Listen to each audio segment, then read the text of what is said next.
eu percebo que sou uma pessoa com medos e então pensei, ok, eu tenho medo de mudar, não é? Tens o teu emprego, tens a tua vida, mudar para a comédia. Então tu tens de arranjar um medo ainda maior.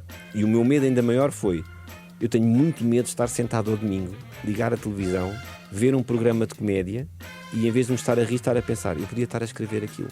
E não estou. Eu amanhã tenho de me levantar e ir para o escritório. E eu acho que ia chorar muito por dentro. E pensei, se a comédia correr mal, eu não vou ter medo e não vou ter aquele receio de ter mudado, porque experimentei. Agora, se o programa realmente correr bem, se aquilo for muito giro e eu não estiver lá, o meu medo vai ser maior. E, portanto, às vezes é isso. Às vezes é, se tu não consegues ir pelo desejo ou tens medo, pá, arranja um medo que te dê esse motor para mudares e para fazeres alguma coisa. Olá a todos e bem-vindos à nossa Watch Party, o podcast de cinema e séries da Renascença, feito por 3 jornalistas que nas horas vagas consomem muito conteúdo para vos dizer o que não podem perder. Eu sou a Daniela Espírito Santo e recentemente fiz binge listening, eu nem sei se isto existe, mas é o equivalente a binge watching, né? O conceito. De todos os episódios do podcast Conan O'Brien Needs a Friend, e não me arrependo das horas e horas e horas e horas que perdi nisso. Eu sou Inês Braga Sampaio e fiquei super entusiasmada quando descobri que o protagonista de Heróis em Collage é o vilão noutro filme que eu adoro, um guilty pleasure chamado Ela Encantada. Ai, É verdade. Sim. E eu sou o João Malheiro e como amante de terror adoro também a comédia à volta do género e portanto adoro o Young Frankenstein. Sim. Que é precisamente um dos filmes da carreira de quem vamos falar hoje. Vamos fazer uma retrospectiva de Mel Brooks. Trata-se de um dos nomes mais importantes de Hollywood, que celebrou 100 anos de vida este ano em junho. É conhecido por fazer filmes de comédia irreverentes e estabelecer o género do cinema paródia. Mas eu não vou dar muitos mais detalhes, até porque temos um convidado especialista na matéria para nos ajudar a assinalar o aniversário do Mel Brooks. E bem especialista, vamos com calma. Já aqui Temos que ainda vender nem o foi nosso apresentado, peixe. já está aqui. Eu sinto-me como aquelas pessoas do celeiro que só porque tem uma bata branca foram apresentados como médico. Está aqui um especialista. Não, é só um senhor que lhe dá uma barra de proteínas. Não é? Calma. Já ouviram a voz, já sabem quem é, mas o nosso convidado de hoje é um daqueles casos raros em que duas áreas que parecem à partida muito diferentes se juntam, o humor e a matemática. Sim, o nosso convidado faz stand-up comedy, mas antes disso licenciou-se em matemática atuarial. Ai, que bem. E fez uma pós-graduação em gestão de risco. Trabalhou mesmo em Corporate Risk Management e outras palavras em inglês para empresas financeiras e no setor da energia. É o autor do livro Como Ficar Rico em 12 Meses, onde promete que no pior cenário os leitores terão tanto sucesso como o autor, que não é rico. O livro inspirou uma palestra com o mesmo nome, onde se mistura humor e gestão de risco. O gestor de risco, aliás, foi a profissão que teve durante uma década e que conciliava com a escrita para televisão. E neste campeonato passou pela Benfica TV e o Canal Q e assinou rubricas no 5 para a meia-noite. Cofundador do projeto Aristocratas, sim, nós fizemos deep dive na tua vida, Cláudio. Oh, meu Deus. Participou em várias outras grupetas humorísticas e formou-se em escrita de humor nas produções fictícias. A dada altura recebeu uma chamada de Ricardo Ouros Pereira e o convite foi irrecusável. Foi aí que decidiu abandonar a racionalidade dos números e focar-se em fazer rir os outros. Passou a fazer parte da equipa que assina os noticiários satíricos Gente que não sabe estar, e isto é gozar com quem trabalha, e pela Renascença também participa nas brincadeiras diárias às 3 da manhã e assina, entre muitos outros momentos de humor, o Alerta Estupidez que eu gosto tanto. Estamos a falar, claro está, de Cláudio Almeida. Bem-vindo ao Watch Party. Bom dia, bom dia. E deixa-me dizer, Fact-checking está feito? Parece que fiz muita coisa. deixa-me dizer que não há coisa mais racional que fazer os outros rir. Por isso, acho que superaste a matemática. Parabéns. Sim. É muito. Tem algumas parecenças, sabes que eu agora até tive a oportunidade de falar disso pelo lançamento de um livro da Cláudia Custódio, que é muito interessante, que liga mesmo a matemática ao humor. E a forma como o humor é construído é muito racional, é muito parecida com a matemática, como quando tu queres fazer uma demonstração, tu queres chegar a um sítio que às vezes já sabes onde queres chegar, não é? Que é ali a punchline, e depois pensas, ok, como é que eu vou explicar isto? Como é que eu vou conseguir fazer as pessoas rirem? Utilizando, é um bocadinho como os modelos matemáticos, utilizando a parcimónia, que é o quê?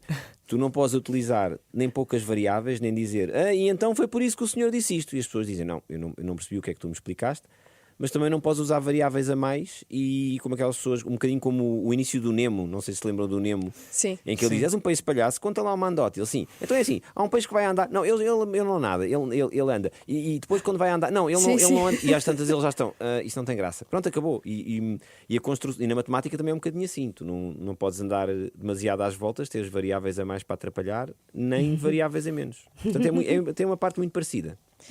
Pronto, boa. Ele aqui a explicar por que razão é que dá palestras sobre isto. Sim. Não, e tentar. Mas depois diz que não é especialista, atenção. Sabes, eu tenho sempre medo que os meus pais, de alguma forma, me ouçam a falar e não percebam porque é que trabalharam sábados, domingos e feriados para eu tirar um curso. E depois eu aos 30 e tal dizer, eu vou escrever piadas. Então eu tento explicar, não, o que vocês fizeram foi importante porque isto tem alguma racionalidade. Coitados. Um dos livros favoritos da minha infância ou da minha juventude era O Diabo dos Números, que juntava precisamente a matemática e a comédia.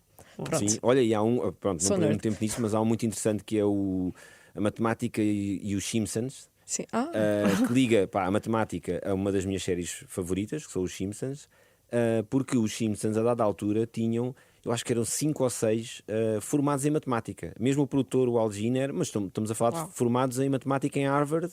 Sim. E há imensos episódios dos Simpsons que têm muitas piadas matemáticas. Uma das pessoas que chegou a escrever para os Simpsons foi o próprio Conan O'Brien, que se licenciou em Harvard. Pois. Sim. E há muitos ligados a essa área. Portanto, é mais próximo do que parece. Então vamos já falar mais contigo, Cláudio, sobre matemática, números e a carreira do Mel Brooks. Mas primeiro fiquem com as novidades da semana. Começamos as novidades desta semana com uma pergunta. Sabiam que há um parque temático de cinema mesmo a um saltinho de Portugal? É o Parque Warner, em Madrid, e quando entramos lá dentro damos logo de caras com personagens marcantes como os Looney Tunes e os super-heróis e vilões da DC. Eu e a Inês viajámos até à capital espanhola na semana passada para ficar a conhecer o novo espetáculo DC Super Villain Stunt Show. São 12 especialistas em acrobacias em mais de 10 veículos ao longo de mais de 20 minutos de espetáculo que coloca o Joker e o Charada, ou Riddler, e o Espantalho, ou Scarecrow, contra o Esquadrão Suicida. Não, é importante dizer os nomes todos, de facto, para que todos os fãs consigam acompanhar. O Esquadrão da Suicida inclui a Harley Quinn, o Peacemaker e o Lobo neste teatro, não é? É isso, e é um espetáculo que captou, atenção, a imaginação do público, como é o caso de Aníbal Diaz, piloto que estava no público e que nos contou o que sentiu. Minha opinião ha sido algo super inovador. Foi algo muito inovador. Havia personagens muito conhecidas. Vai encantar muita gente porque mistura espetáculo com esta novidade de ter muitos vilões. É espetacular. E a novidade de todos os villanos. É espetacular. Já o jovem ator Diego Martínez de Aranasa Garcia fala num espetáculo inovador. Pessoalmente pareceu-me um grande upgrade em relação ao espetáculo anterior e ter uma história nova com personagens tão distintas pareceu-me original e muito bonito. Algumas opiniões de quem assistiu à estreia do DC Super Villains Stunt Show, mas atenção, a nossa viagem ao Parque Warner Madrid também serviu para passarmos a conhecer melhor o resto das atrações. Sim, eu andei no Batman Gotham City Escape, a primeira montanha-russa da Europa com um sistema multi-launch, ou seja, depois de arrancarmos aquilo para e volta a disparar outra vez, por isso é que é multi-launch. Minha nossa. Foi muito intenso e ainda te convenci a andar numa montanha-russa do Super-Homem. É uma experiência, ou seja, eu confirmei que não é para mim. Pois, foste jornalista, no fundo. Sim, mas foi por terror. Nunca mais. Agradeço poder tirar isto da minha bucket list, como se costuma dizer. Agradeço a oportunidade de lá estar a ser jornalista. Agora, eu acho que nunca mais vou ser a mesma. Muito bem. Eu acho que fiquei com o bichinho das montanhas russas. No fundo, uma experiência que nos mudou a ambos de formas diferentes, opostas. É verdade. Mas para lá das montanhas russas, e não fomos a todas, ficou ainda muito por ver, porque de facto o espaço é enorme e ainda existe ao lado um parque aquático. Precisamente por isto, o Javier Guarido, o diretor-geral do Parque Warner Madrid, partilhou com o Watch Party que o próximo passo é investir no alojamento. Acredito que um dos passos naturais é o alojamento. O parque está com uma dimensão que exige mais do que um dia para o conhecer. Por isso penso que é importante que os visitantes tenham essa opção. É este o nosso objetivo. Eu creo que esa debe de ser a aspiración. O Parque Warner Madrid celebra 25 anos em 2027 e nestas declarações Javier Guarido promete 3 novidades, apesar de não revelar quais. O que podemos dizer é que fez um sorriso suspeito quando lhe perguntámos se haverá alguma atração do universo da Guerra dos Tronos. No entanto, limitou-se a sublinhar que tudo depende sempre da decisão final da Warner Brothers. Hay muchas. Há muitas hipóteses. Temos de trabalhar e preparar tudo com a Warner Bros. Como são a marca, têm sempre a última palavra. Não posso revelar nada, mas temos 3 novidades muito potentes para celebrar o nosso 25º aniversário, que serão anunciadas no final do ano. Ya podremos desvelar de cara al 25 aniversario. O diretor-geral do Parque Warner Madrid a levantar ligeiramente o véu ao Watch Party. E pronto, está feito o diário de bordo da nossa viagem à capital espanhola, mas se quiserem saber mais, podem encontrar imagens, vídeos e até um artigo em rr.pt, mas ainda temos mais uma sugestão para vos dar. O convite fala de um casal, interpretado por Seth Rogen e Olivia Wilde, que também é realizadora, que se sente estagnado. Um dia, Joe e Angela convidam outro par, interpretado por Edward Norton e Penélope Cruz, para jantar. Nesta sessão, descobrem que os vizinhos têm alguns gostos, digamos, inusitados, não dizemos mais. Sim, não podemos dizer mais. Não podemos dizer mais. É uma comédia romântica com um grande elenco que se estreia esta quinta-feira nos cinemas e que tem o apoio da Renascença. E vamos continuar-nos a rir, porque voltamos agora à conversa com o Cláudio Almeida sobre Mel Brooks e a comédia no cinema. Mel, why did you become a comedian? Sex. I see. The one and only Mel Brooks. Melvin James Brooks nasceu a 28 de junho de 1926 na mesa de cozinha de um pequeno apartamento em Brooklyn. Filho de imigrantes judeus, quando viu o musical Anything Goes aos 9 anos, virou-se para a família e disse que ia alcançar uma carreira no mundo do entretenimento.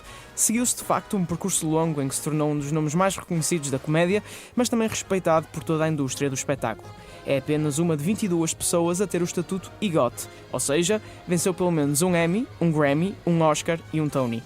Cláudio, isto talvez seja uma pergunta um bocado difícil, porque há mesmo muito para dizer, mas se tivesses que resumir quem é o Mel Brooks a alguém, o que é que dirias? Quem é que é ele para ti? O Mel Brooks é um inovador, por tudo o que ele fazia, um bocadinho contra, às vezes, o que eram os cânones ali da sociedade. Podemos falar disso mais à frente. Eu acho que o expoente máximo será, eventualmente, quando ele faz uma comédia chamada The Producers, que é, no fundo, um produtor corrupto, um produtor que quer ganhar dinheiro, não propriamente trabalhar, e um contabilista que, sem querer, lhe diz que uma boa forma de ganhar dinheiro é arranjar uma peça que não tenha sucesso nenhum, porque eles conseguem depois pôr para lá contas, despesas, etc. E eles pensam, a matemática. Como é que nós... Exatamente, eles dizem, como é que nós arranjamos aqui uma peça que não tenha mesmo sucesso? Estão ali portanto, já depois que é um período ainda pós-Segunda Guerra, e eles pensam, vamos fazer um musical chamado Springtime for Hitler, um musical muito bonito em que as pessoas dançam e cantam em homenagem a Adolf Hitler, uma pessoa muito adorada ainda hoje, nessa altura então ainda mais. E o Mel Brooks diz isso, ele diz, não se fazia piadas sobre o Hitler, agora não se fazia. Too soon. E eu acho que o que define o Mel Brooks é isso, é essa criatividade e é a vontade de sempre. É uma montanha russa também, eu diria que é um criativo, inovador, é uma montanha russa, mesmo na vida dele. Ele passa alturas muito pujantes da sua vida, alturas muito más em que até fica sem dinheiro, e aí é a altura do primeiro divórcio, em que a própria mulher se farta dele, porque ele admite um feitio irascível e entra quase em depressão. Portanto, ele é uma montanha russa de emoções e de criatividade. E é um comediante puro, porque na altura ele diz, não se fazia piadas com o Hitler. Então, e porque é que tu fizeste? Para ser diferente? Ele, não, eu fiz porque fazia as pessoas rir. E a comédia é isso. Às vezes, quando se define muito o que é comédia, e dizemos, não, a comédia tem de fazer pensar, a comédia tem de fazer isto. Não, a comédia, no seu âmago, é fazer rir. A vontade de fazer rir de Mel Brooks, acho que sempre foi mais forte. E, portanto, mesmo quando ele teve períodos da vida dele maus a nível familiar, a nível financeiro, ele nunca desistiu disso, de fazer o que ele queria fazer, que é fazer rir. Deixa-me só dizer à parte, o próprio nome de Producers foi um nome que eles arranjaram mais tarde, porque acho que era suposto o filme chamar-se mesmo Springtime for Hitler. Exatamente, era mesmo só Primavera para Hitler. Mas falando de outras obras, Blazing Saddles, Young Frankenstein, já falamos aqui, Silent Movies, Spaceballs, são todos grandes filmes de paródia que definiram uma era, cada um deles, não é? Qual era o segredo por trás deste sucesso? Que tu olhas para ali e consegues perceber alguma diferença, por exemplo, de outros filmes que mais tarde vieram a fazer grande sucesso. Aliás, nesta altura temos no cinema um Scary Movie. Sim. Sim. Que diferença é que tu vês para um Scary Movie, por exemplo, de um Blazing Saddles, por exemplo? Ou os heróis em colãs. O Scary Movie é o filho destes pais todos. É, né? exatamente, eu diria que é isso. Eu não vejo diferenças, eu vejo uma inovação na parte dele. Por exemplo, quando ele faz eu penso que é o Balbúrdia no Oeste, não é? O Blazing Saddles, sim. Que também na altura eles diziam, mas pá, é um xerife negro. Sim, vamos fazer. Ele não só pega na questão do racismo, e que podia ser muito perigosa. Há vários atores a dizer, ele podia ter tido logo ali manifestações da Associação de Atores Afro-Americanos, etc. Mas ele faz aquilo de uma maneira tão... Às vezes é in your face, outras vezes não é. Mas que se percebe o que é que ele quer dizer, que ele quer gozar é com o racismo e não fazer só piadas racistas. Mas há imensas naquele filme que leva as pessoas a pensar, primeiro, se calhar dá para quebrar aqui barreiras, porque ele sempre fez isso, e depois não só faz isso, como o final do filme, se lembram, aquilo é uma loucura. Às tantas, o xerife sai, a câmara afasta-se, as pessoas percebem, aquilo é mais do que quebrar a quarta parede, as pessoas percebem que aquilo é tudo um estúdio, dizem, está num estúdio. Ele literalmente quebra uma parede. Ele quebra todas as paredes, eles saem do estúdio deles, entram à pancada, entram à pancada noutro estúdio, e alguém diz, mas o que é que vocês estão aqui a fazer? Ele, não, para o quê? Eu trabalho para o Mel Brooks e vai-lhe dar uma pera. Ou seja, às tantas é um filme que não tem nada a ver, está na época, não sei se é a época pós-Segunda Guerra, e aquilo é o faroeste. E o outro só lhe diz, não me bata na cara. Ele, está bem, bate-lhe no estômago. Mas aquilo tem graça. Mistura essa comédia mais física, mais banal, digamos assim, com outra que as pessoas não estão à espera de ver, que é, dá para fazer isto. E no documentário, há um documentário muito interessante também, que pode ser base para muitas coisas que se vejam da vida de Mel Brooks, que é O Homem de 99 anos, que entretanto fez 100, felizmente.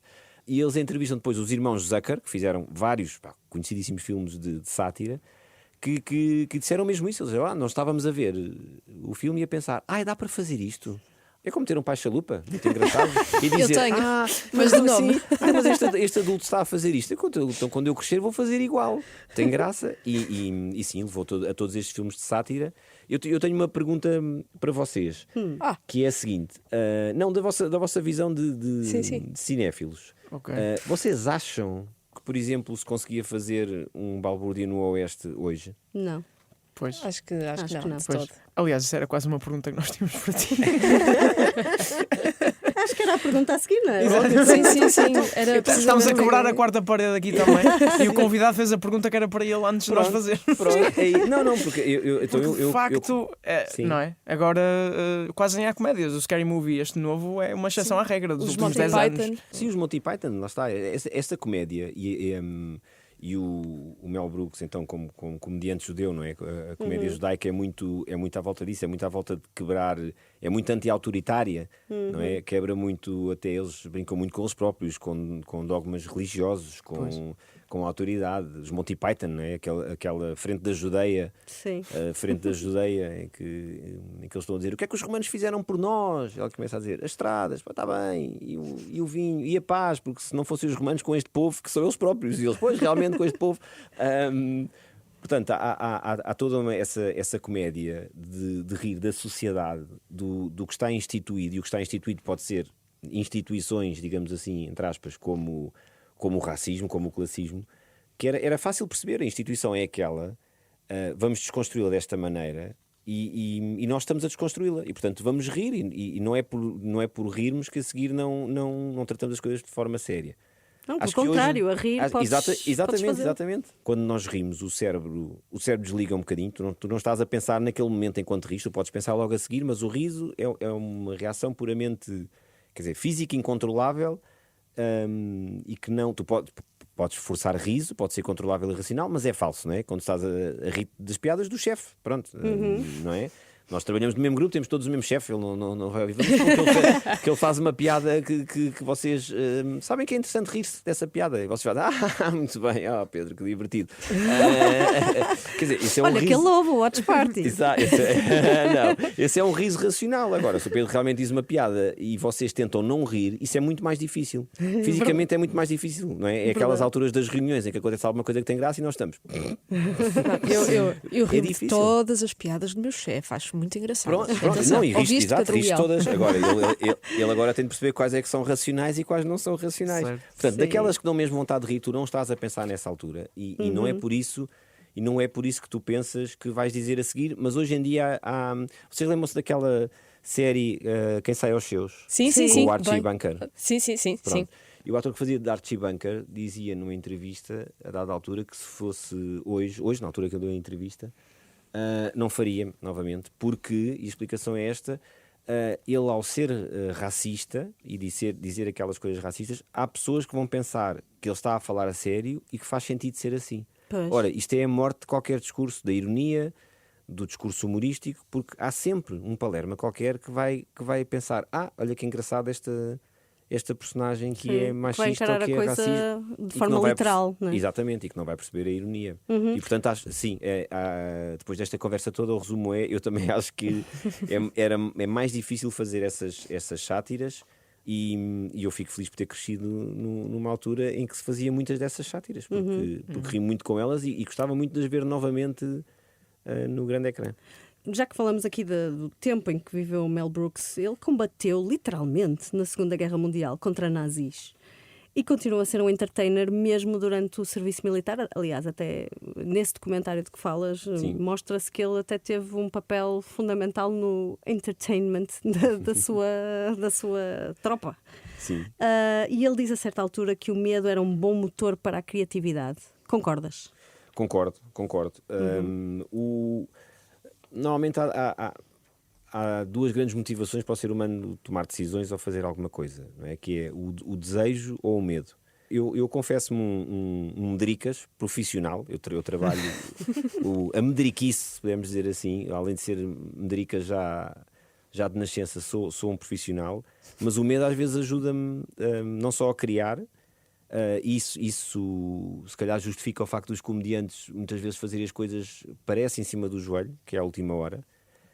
Não é, às vezes a ideia estamos ali a burilar a coisa, estamos ali a pensar, mas não há nada como aquele medinho de isto tem de estar pronto daqui a X minutos. Como para tu é realmente pôres desespero, não é? Sim, é tu pôres no papel e dizeres eu tenho de parar de pensar e agora esta ideia tem de ser. Não vale Exato. a pena pensar que... Porque há muito esse medo nos comediantes. O Mel Brooks tem muito o medo de eu não tenho graça e há um dia em que vão descobrir que eu não tenho graça. Sim, tem todos... O Ricardo Araújo Pereira tem o mesmo medo. Porquê? Uma pessoa diz, porquê? Há tantos anos a fazer e a fazer bem não faz sentido. Mas Síndrome ele tem do sempre esse impostor? medo de há um dia que isto não vai ter graça. Há um dia... E o Mel Brooks tinha muito esse medo. O Mel Brooks, quando começou a escrever para o Sid Caesar, há uma altura em que ele está a fazer um programa semanal e começa a entrar em ataques de ansiedade, de vómitos, está quase com uma depressão e fala disso com o Sid Caesar. Ele diz, porque eles vão descobrir que eu não tenho graça. Ele diz, não, mas tu és a base deste programa, escreves piadas boas semana após semana. Ele, não, mas eles vão descobrir e eles resolvem isso da seguinte maneira. Ele diz, então amanhã vais ao produtor e pedes um aumento, porque realmente és muito bom. E ele vai e o produtor diz, nem pensar que eu não te dou um aumento, pronto, o que ajuda ainda mais. E o Sid Caesar vai a seguir e diz, ou dás-lhe tu um aumento ou dou-lhe do meu dinheiro porque ele é bom. E dão-lhe um aumento e aquilo, pronto, dá-lhe um boost de confiança, mas lá está, é uma montanha russa. Aquilo, ao primeiro falhanço, ele vai voltar a sentir isso. Esse medo está lá sempre. Eu posso-vos dizer que quando eu tomei a decisão de mudar de vida, que na introdução foi feita de uma forma muito bonita mas que é excruciante, porque eu tinha um bom emprego, gostava do que fazia. Eu percebo que sou uma pessoa com medos e então pensei, ok, eu tenho medo de mudar, não é? Tens o teu emprego, tens a tua vida, mudar para a comédia. Então tu tens de arranjar um medo ainda maior. E o meu medo ainda maior foi, eu tenho muito medo de estar sentado ao domingo, ligar a televisão, ver um programa de comédia e em vez de me estar a rir, estar a pensar, eu podia estar a escrever aquilo. E não estou. Eu amanhã tenho de me levantar e ir para o escritório. E eu acho que ia chorar muito por dentro. E pensei, se a comédia correr mal, eu não vou ter medo e não vou ter aquele receio de ter mudado, porque experimentei.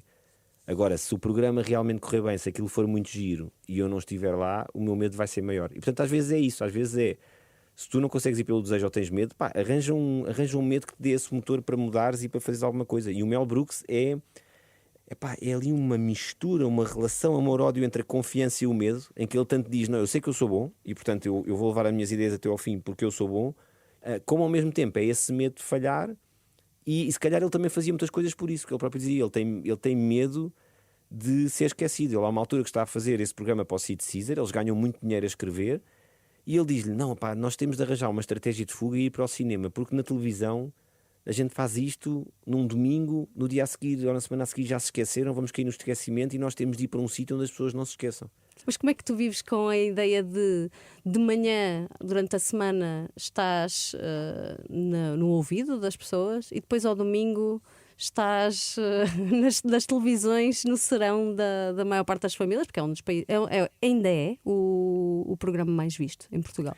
Sim, andamos sempre ali taco a taco com o Big Brother, depende se há alguém a trair alguém e alguém a bater em alguém. Isso nós não conseguimos fazer no nosso programa, que eu saiba, se houver alguém a trair alguém no nosso programa, pelo menos nós não sabemos. Também nunca Estás a impor limites no teu programa. O Mel Brooks não iria gostar. Também nunca. Exatamente, o Mel Brooks que chegava aqui e dizia: é por isso que vocês não têm ainda mais sucesso. Porque se começassem todos à batatada, aquilo de facto subia as audiências. E subiam. Eu acho que aqui não podemos ser o Mel Brooks. O Mel Brooks tem uma frase muito engraçada dos filmes dele em que dizia que tentava, porque há um filme dele que ele gosta muito, que é o 12 Chairs, que é um filme de comédia, que parece uma comédia normal, mas que, como é muito à volta de satirizar os grandes clássicos russos, para quem leu literatura russa, Tolstói, etc., é muitíssimo engraçado e é muito hilariante. E, portanto, aquilo para ele é espetacular de fazer. E ele vê aquilo e diz: pá, fizeste uma obra-prima. Ele diz: a primeira vez que vejo, eu digo: pá, fiz uma obra-prima. E depois aquilo é um fiasco. É um flop total. E há uma altura em que ele diz: eu tentei, na minha carreira, tentei equilibrar a comédia mais elaborada com a comédia barata. A barata ganhou sempre. E pronto, e portanto é isso. Aqui não podemos ser Mel Brooks. Há certas formas de comédia, não vamos fazer slapstick no programa. Como é que se convive com isso? Não há quer dizer, não há uma convivência. É fazer piadas. O trabalho de um comediante é muito amontante disso que se vê. É muito o trabalho de escrita que é semelhante nos dois casos. Depois tu apresentas e é a parte que até nós sentimos, se calhar, não diria mais à vontade, mas que é aquela parte que, olha, está feito. O que nos dói mesmo é a folha em branco, é escrever, é estar a escrever e pensar: isto vai ter piada, isto vai ser dito desta maneira. Por exemplo, quando escrevemos o Isto é Gozar com Quem Trabalha, às vezes o Ricardo tem muito essa mania, já vamos na segunda página e ele do nada diz: bom, e agora punhamos aqui uma piada, não? Aquela, pronto. E eu ouvi-o na forma como tu disseste isso. Verdade, foi perfeito. Sim, e portanto, isso é uma forma também de. É esse medo de não haver a piada e uma forma tu estás sempre a puxar e dizer: está aqui alguma piada? Podia fazer outra, podia melhorar isto. Depois, o pós, eu acho que a questão das redes sociais para quem faz hoje programas nem é tanto pelo feedback, mas antes, a priori, sim, nós temos um problema que as pessoas antigamente não tinham, que é: tu tens imensas pessoas que têm graça nos twitters desta vida, noutros sítios, a fazer piadas sobre a atualidade. E portanto, se acontece uma coisa à segunda-feira, tem de ser algo muito... ou que não foi visto por muitas pessoas e dissemos: olha, apanhámos aqui uma reunião de câmara, não sei o quê, que giro. Ou então, se foi visto e foi o tema da semana, nós não conseguimos, nem andamos a ver as contas de Twitter e a ver o que é que dá. Mas pelo menos, pronto, tentamos perceber se realmente é uma piada já muito batida ou não.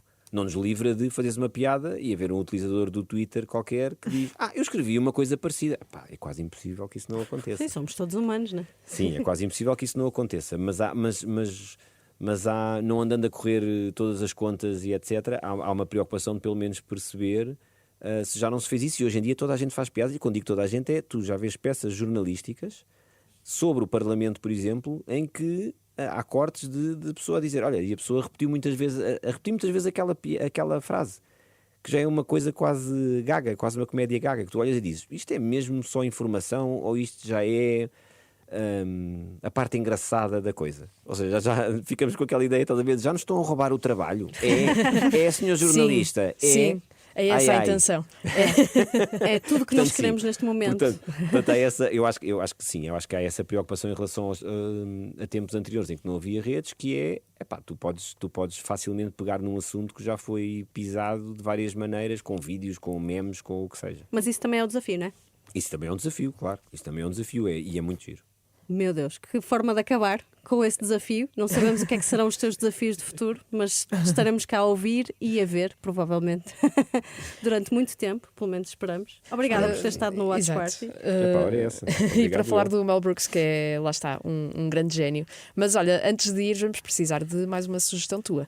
Isto porque pedimos sempre aos nossos convidados para recomendarem um filme ou uma série para vermos no fim de semana. O único senão é que tens de o fazer em 30 segundos.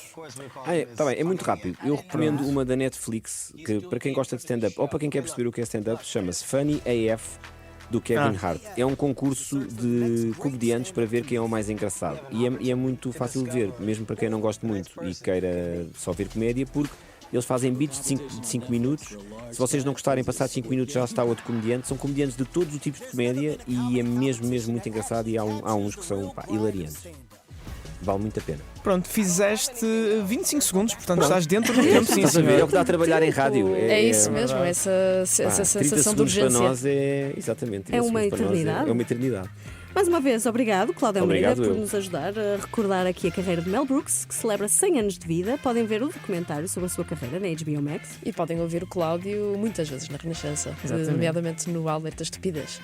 E no próximo episódio, mais um convidado para falar de cinema e televisão. Marquem no vosso calendário, temos uma nova Watch Party todas as semanas, às quintas-feiras. Até lá podem ouvir este e outros episódios em todas as plataformas de podcast e no site da Renascença, em rr.pt. Não se esqueçam de subscrever o feed do Watch Party na app que mais gostam de usar e de enviar as vossas sugestões para o e-mail watchparty@rr.pt. Este podcast tem sonorização de Paulo Teixeira e José Luís Moreira, ilustração de Rodrigo Machado e teve o apoio à produção da Ariana Cruz e do Rui Glória. Até para a semana.